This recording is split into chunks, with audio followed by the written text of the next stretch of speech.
Say hi to Peppa. Hi, Peppa. All right, everybody, this is John with lead fever. And down yonder, we got a 50-yard target set up. And right here, we have something new to the channel.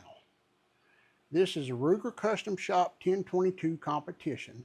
It's got a new Athlon Argos BTR Gen 2 10 to 40 by 56 scope on it.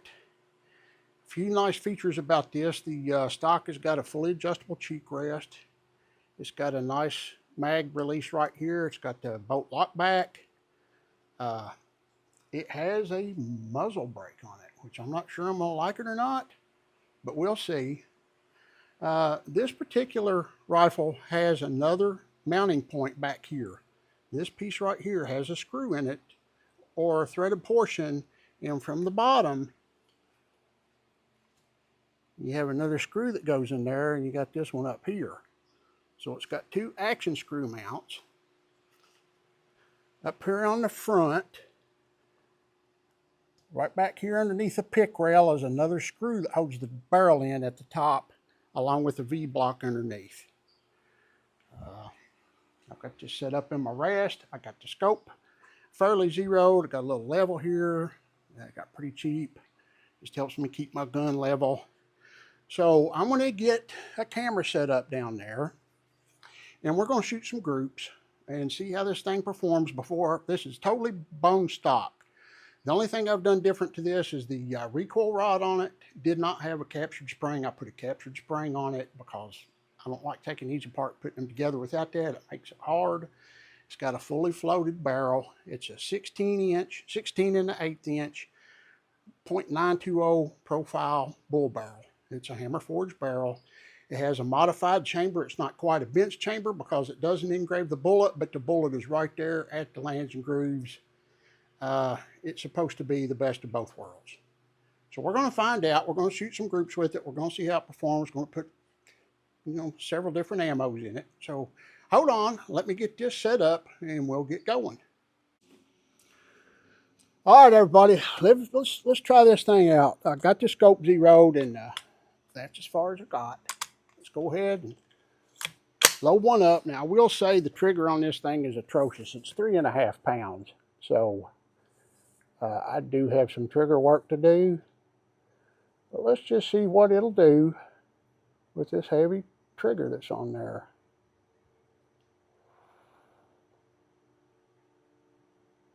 This is Normatec 22.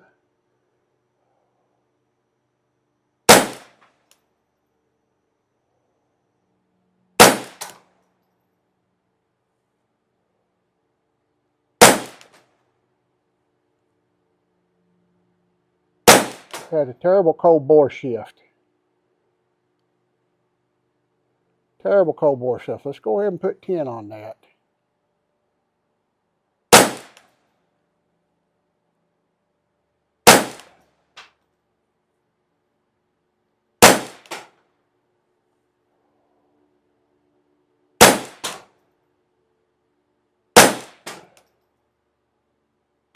Okay, that wasn't too bad. Wasn't too bad at all. So let me see here. I need to go left a little. And I need to come down a little. Let's load another one up.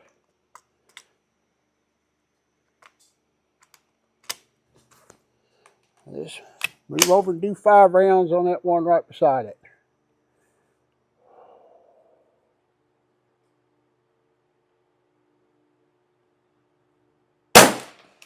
Wow.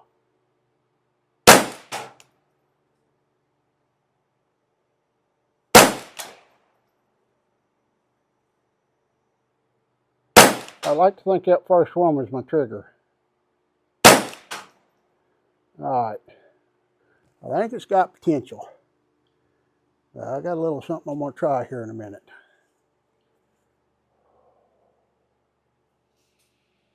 I forgot to push record on that.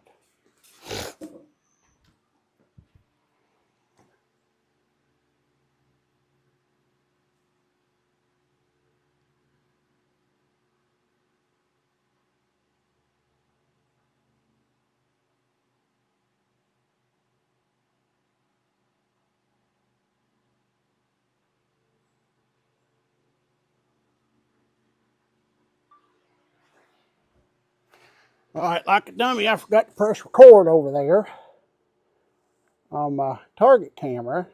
So we'll have to get this caught up.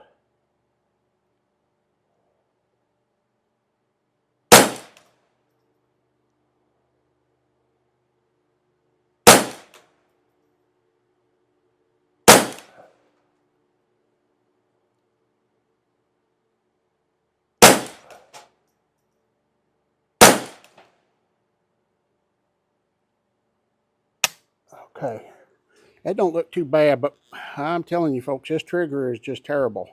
Terrible, terrible, terrible. So,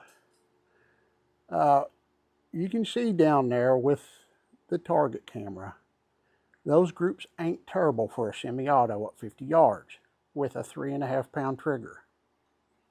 So I'm gonna go ahead and I'm gonna put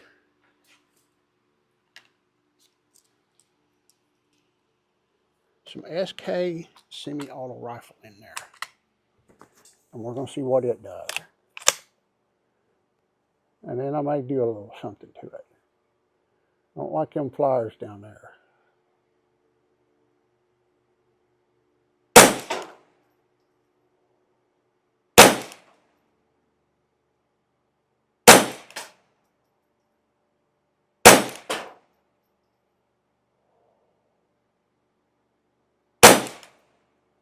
Well, I can tell you right now, if I had a decent trigger, this thing will be a hammer.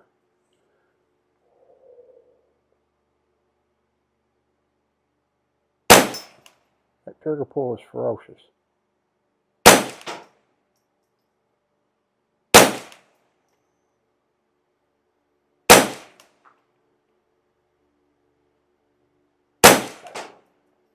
All right, that should be empty. And it is. Let's lock the boat back. I'm going to stop, and I'm going to do a little something. And we're going to start it back up, and we're going to see what happens. Be right back with you.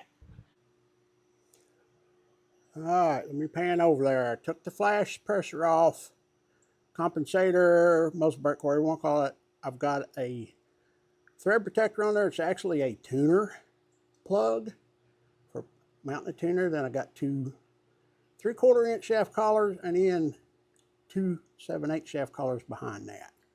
So let's see what happens. Just for grins. Let's load up the magazine, the TAC 22. Try it first. And let's go down there on the next row.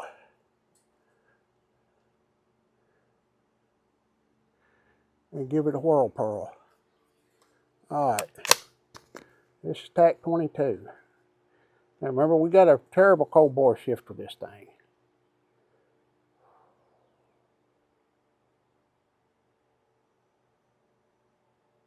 Boy, what a heavy trigger. That's what I thought. We'd be hitting way low.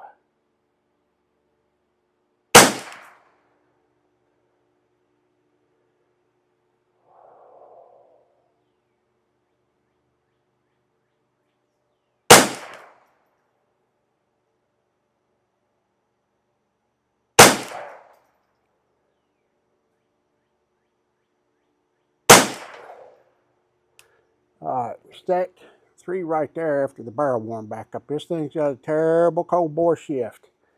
Terrible. Let's do 5 more.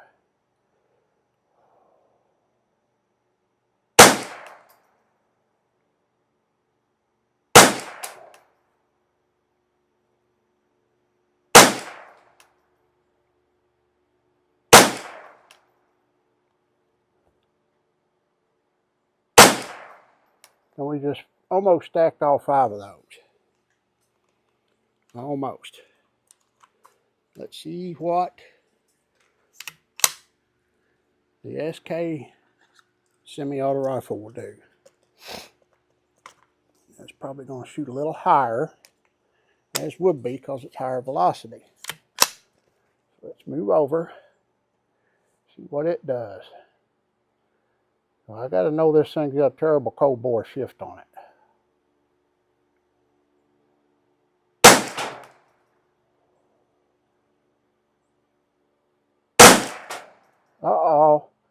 We just did. That's crazy. We just shot 2. This thing's like running automatic. Did you all hear that?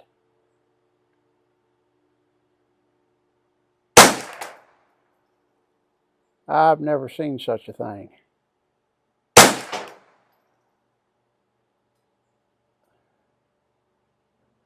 That didn't turn out too good.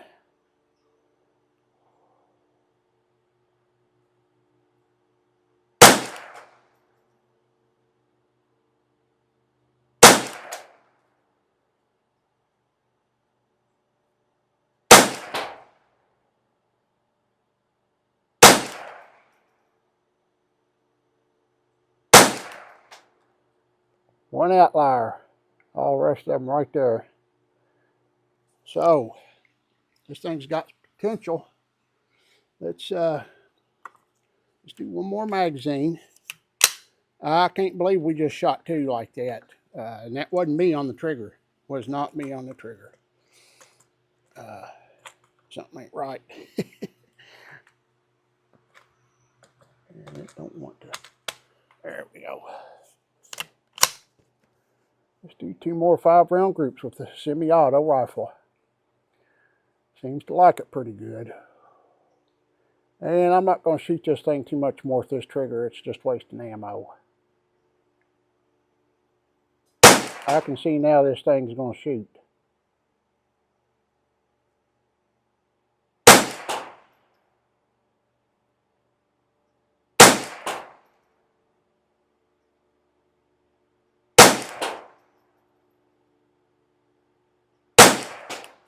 Yeah.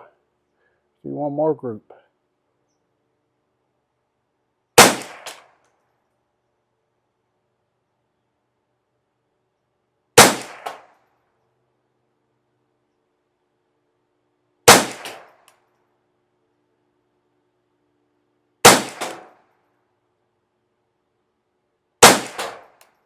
All right. We just stacked those 5. That's a good looking group. I'm getting a little bit more used to this trigger. So I tell you what, I'm not even going to stop the camera.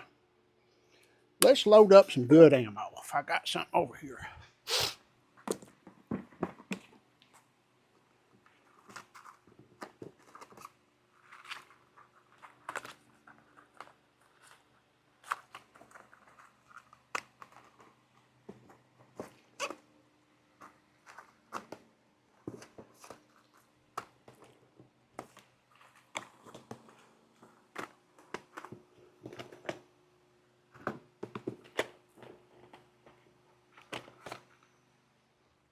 Tell you what we'll do.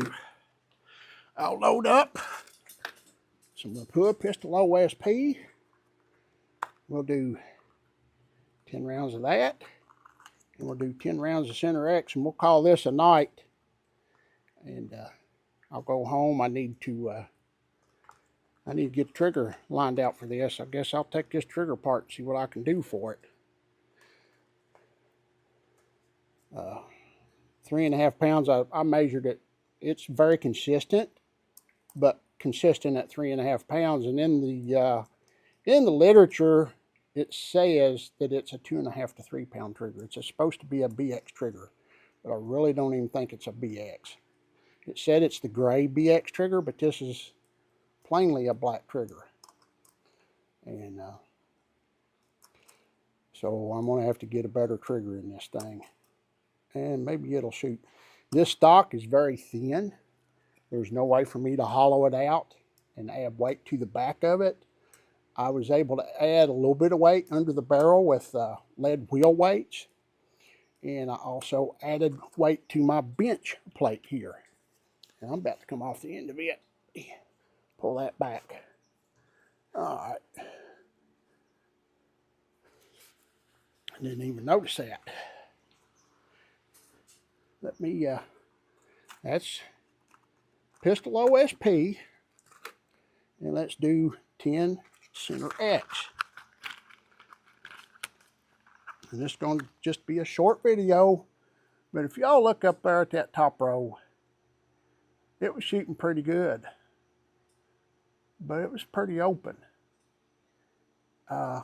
It's yet to be seen about these shaft collars and the muzzle brake. I'm going to have to do a lot more digging before I make a decision on that. But I do know that muzzle brakes, compensators, they're swirling air out the end of them. And as your projectile is going down the barrel, it's twisting. So it sets up a vortex. And the air movement around that vortex doesn't want to be disturbed. Well, that's exactly what a muzzle brake, flash hider, compensator does. It disturbs that air current around that projectile. Now, if you're talking about a high-powered rifle, a centerfire, it's not going to affect it that much. But this little bitty, lightweight, low-powered round that has a very small ballistic coefficient, yeah, it bothers it. So I tell you what, let's do the Center X first. Let's do 2 5-round groups of Center X. Let's drop down to that next row. Let me load it up. Let me see if I can manipulate this trigger. That last group of semi-auto rifle looked pretty good. And this is a brand new gun. Y'all are seeing it for the first time as I am.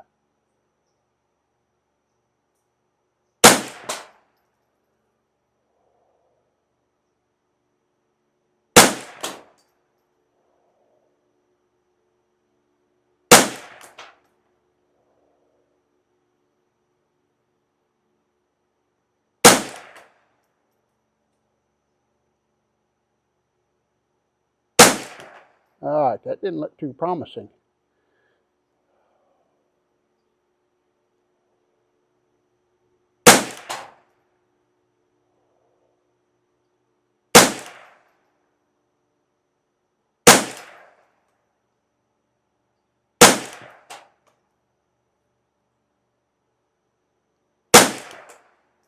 Yep, that don't look too promising right there at all. That was the Center X. Now let's try the pistol OSP. We might go put the flash hider or muzzle brake back on it and see what it does.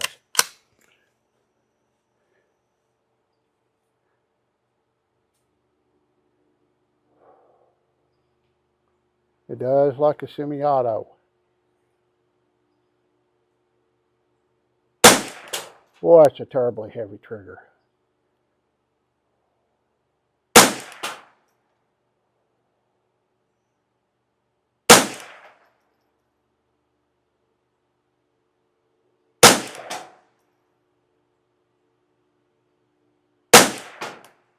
All right, that looked pretty good. That's the ammo. Don't like the Center X.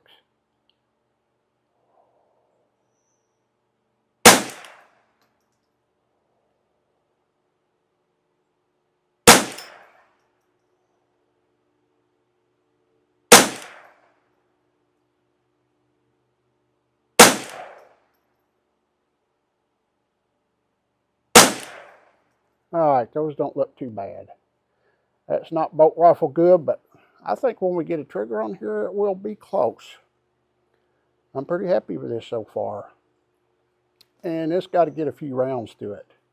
So I tell you what, I got another magazine of TAC 22 here loaded up. Let's see what it does. Now I need to smooth out the inside of this receiver. This receiver and bolt is, I better drop that first. This receiver and bolt is very close tolerance.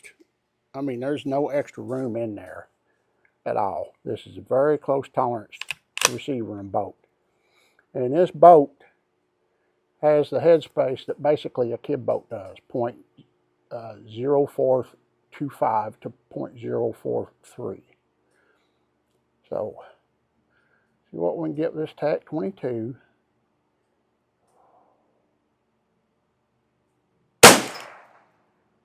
A lot louder.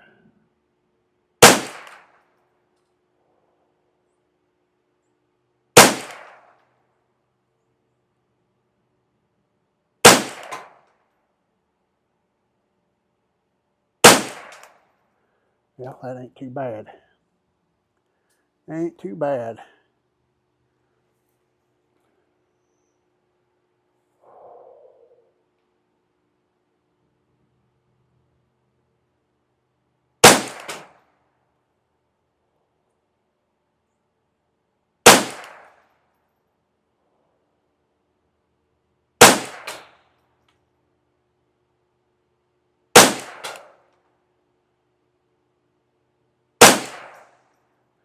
Yep. That's not awful for TAC 22 and a semi-auto. So, this is my introduction of the rifle. I'm going to do some work on it. Tell you what, let's take a break. I'll put the shaft collars, I'll take them off. I'll put the flash hider or muzzle brake back on. We'll do the Center X and Lapua pistol OSP one more time. Give me just a few minutes. We're back.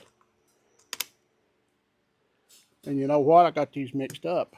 I'm not sure which one's which. We have the flash hider back on there now, or the muzzle brake. And we're going to go down to that next row.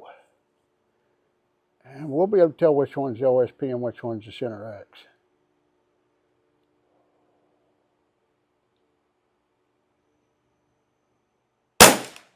Won't be shooting this again until I get the trigger work done.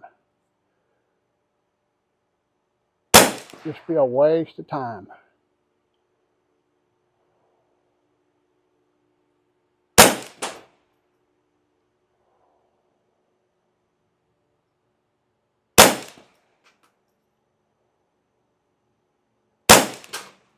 That looks pretty good.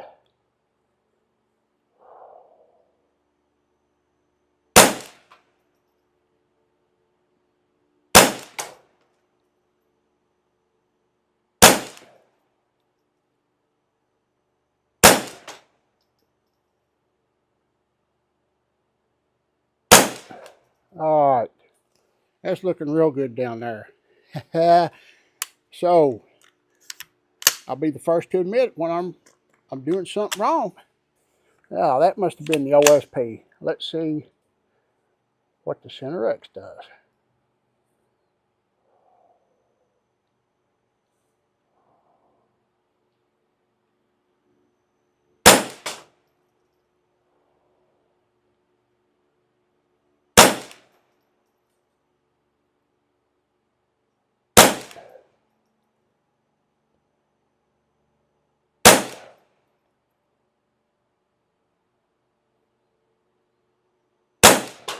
All right, Rigger did their homework. That's the Center X. It's getting a little vertical stringing.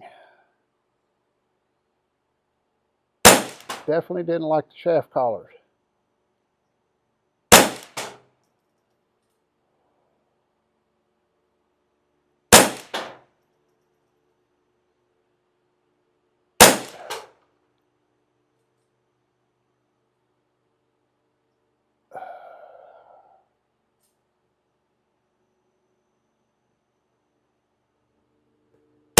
About to run out of light here, folks. It was a little hard for me to see. It's in the shadows down there. It's getting close to 8 o'clock. So, folks, I'm going to cut it off. I'm going to grab those targets. I'm going to bring them up here. We're going to measure them good groups. We ain't going to worry about the bad ones. Those ones up on the second row look good with the shaft collars. But I think I'm preferring what to see without them. Yeah, we'll measure them last 4 groups. I'll be right back. All right, everybody. There's Johnny. Yeah, we're home. Let me show you what happened here. Remember, this top row was Norman TAC 22. Did 4 groups, I believe, and then started on the SK semi-auto. Went down here and continued with it.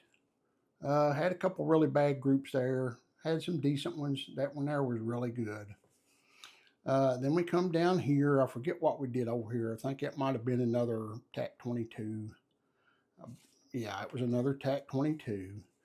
Then I decided to do the pistol OSP and the Center X with the shaft collars on there. The OSP did pretty good. That first one there was a .24. This other one's about a .32. I didn't measure it. Ain't no need to. We're too early in the stages of this thing. The Center X did not like the shaft collars. So I took those off, put the muzzle brake back on, compensator, whatever you want to call it, did the OSP again, .23 and a .22, Center X .36, .25. And when I got done with that, I decided I was going to go ahead and do 4 groups of SK pistol match, .47, .45, .25, and then this crazy thing here. Like I say, that 3.5 pound trigger, and that's not very conducive to bench rest shooting. I'll get that squared away. Once I get that trigger squared away, we'll get this thing back out. We will shoot it again, and we will put several different ammos to it, and we'll see what it's capable of. So I appreciate you hanging in there with me today. Yeah, I went down the rabbit hole. I got a 1022. I wanted one for a long time, but then again, I didn't really, because I know once you get one, you go nuts with it. So I just went ahead and got one that was already fixed up the way it's supposed to be. And I'll build one later, much later. So I appreciate y'all hanging in there with me, and I'll take you on the journey with this Ruger Custom Shop 1022 competition, and we'll see if it's a formidable gun to do some of these challenge targets and do some group shooting, and I think it will be. I doubt that it'll shoot as good as a bolt gun, but I'm sure going to try to make it. God bless everybody. It's Lead Fever. We're out.